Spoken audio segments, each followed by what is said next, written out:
दोस्तों, ज़िंदगी के हर पड़ाव में हमें कुछ ना कुछ सीखते रहना चाहिए और सीखने की यह आदत हमें हमेशा आगे ही रखती है। कभी भी अपने आप को परफेक्ट समझने की भूल ना करें, क्योंकि आपकी यही सोच आपके अंदर घमंड पैदा कर देती है। हेलो एवरीवन, मैं हूँ श्रद्धा सिंह। एक छोटी सी कहानी जो हमें सिखाती है कि हमें हमेशा कुछ ना कुछ सीखते रहना चाहिए। तो चलिए जल्दी से शुरू करते हैं। एक समय की बात है। एक बार एक गांव में एक मूर्तिकार रहता था और वो बहुत ही सुंदर और आकर्षक मूर्तियां बनाता था।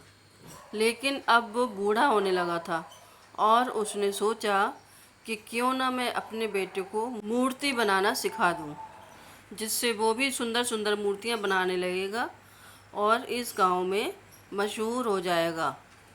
उसने अपने बेटे को बुलाया और अपने मन की बात अपने बेटे को बताई। जब बेटे ने ये बात सुनी तो बेटा भी राजी हो गया। अगले दिन से ही मूर्तियाँ कैसे बनाते हैं सीखना शुरू कर दिया। कुछ वक्त बाद बेटा भी अच्छी मूर्तियाँ बनाने लगा। जब बेटा मूर्तियाँ बनाता तो उसका पिता उसके पास खड़ा रहता और उसको बताता रहता कि बेटा तुम क्या गलती कर रहे हो। कुछ वक्त बाद बेटा अपने पिता से भी सुंदर मूर्तियां बनाने लगा। गांव वाले ने भी बेटे की मूर्ति को पिता की मूर्ति से ज़्यादा सुंदर बोलना शुरू कर दिया। बेटा ये सब सुनकर बहुत खुश हुआ और बेटे की तारीफ होते देख पिता बेटे से भी ज़्यादा खुश हुआ। अब पिता की खुशी का ठिकाना नहीं था। लेकिन अब जब पिता बेटे की बनाई हुई मूर्तियों में कुछ कमियां बताता तो बेटा बोलता कि मैं आपसे ज़्यादा अच्छी मूर्तियां बनाता हूँ और आपकी बनाई हुई मूर्तियों से ज़्यादा मेरी बनाई हुई मूर्तियों की कीमत ज़्यादा है। अब आपको मुझे सलाह देने की कोई ज़रूरत नहीं। पिता ने जब बेटे की ये बात सुनी तो वो चुप रह गए और वहाँ से चले गए। फिर कुछ दिन बाद बेटे ने अपने पिता से कहा कि मेरी बनाई हुई मूर्तियों की कीमत इतनी नहीं होनी चाहिए जितनी कि अभी रखी है। मुझे लगता है मुझे दूसरी दुकान में अपनी मूर्तियाँ बेचनी चाहिए, जिससे मुझे ज़्यादा मुनाफा हो। पिता ने कहा ठीक है, तुम अपनी दुकान अलग खोल लो। तो बेटे ने अपनी दुकान अलग खोल ली और अपनी मूर्तियों के दाम पिता की मूर्तियों से ज़्यादा रखा। ज़्यादा दाम होने के बावजूद भी लोग बेटे की मूर्तियाँ खरीदना ज़्यादा पसंद करते।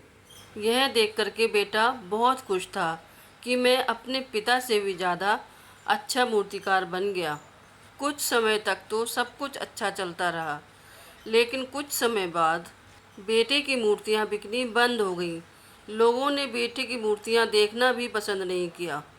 जो लोग बेटे की मूर्तियों की तारीफ करते थे, अब वो भी बेटे की मूर्तियाँ देखना पसंद नहीं करते थे। अब वो लोग पिता की दुकान में ज़्यादा जाने लगे और पिता की मूर्तियाँ खरीदने लगे। अब बेटा मूर्तियाँ बनाने में और ज़्यादा मेहनत करने लगा और कोशिश करता कि मेरी मूर्तियाँ और सुंदर बनने लगे। बेटे ने बहुत कोशिश की अपनी मूर्तियाँ सुंदर बनाने के लिए और कोशिश करते करते वो थक गया।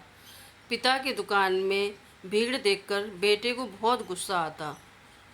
बेटा पिता के पास गया और पिता से बोला, आपने अपनी मूर्तियों में ऐसा क्या किया कि लोग आप ही की दुकान से मूर्तियां खरीदना पसंद कर रहे हैं। मेरी मूर्तियों को तो वो देखते भी नहीं हैं। पिता ने बेटे की तरफ देखा और मुस्कुराए। ऐसा इसलिए हुआ कि तुमने सीखना ही छोड़ दिया कि अच्छी मूर्ति बनाते कैसे हैं। यह सुनकर बेटा बोला कि मैंने तो बहुत कोशिश की अच्छी मूर्ति बनाने के लिए, लेकिन कोई फ़ायदा नहीं हुआ। ये सुनकर के पिता बोले, ऐसा इसलिए हुआ कि तुम्हें पता ही नहीं कि तुम कहाँ गलती कर रहे हो। मैं तुम्हें जैसा मूर्तिकार बनाना चाहता था वैसे तुम बने ही नहीं, बल्कि लोगों ने तुम्हारी थोड़ी सी तारीफ़ क्या कर दी कि तुम्हारे अंदर इतना घमंड आ गया कि तुमने अच्छी मूर्ति बनाना सीखा ही नहीं। तुम थोड़े में ही बहुत ज़्यादा खुश हो गए।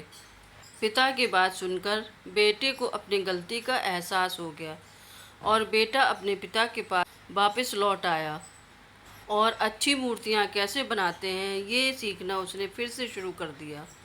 फ्रेंड्स, इस कहानी से हमें ये शिक्षा मिलती है कि हमें हमेशा सीखते रहना चाहिए, चाहे वो अपनी गलतियों से सीखें या फिर अपने अनुभव से।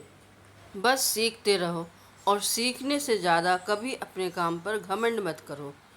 फ्रेंड्स, छोटी सी कहानी आपको कैसी लगी कमेंट करके ज़रूर बताइएगा, और वीडियो अच्छा लगा हो तो लाइक कीजिए, ज़्यादा से ज़्यादा शेयर कीजिए और सब्सक्राइब ज़रूर कीजिए। साथ ही बेल आइकन प्रेस कीजिए ताकि आगे आने वाली सारी नोटिफिकेशंस आपको मिलती रहें। Thanks for watching.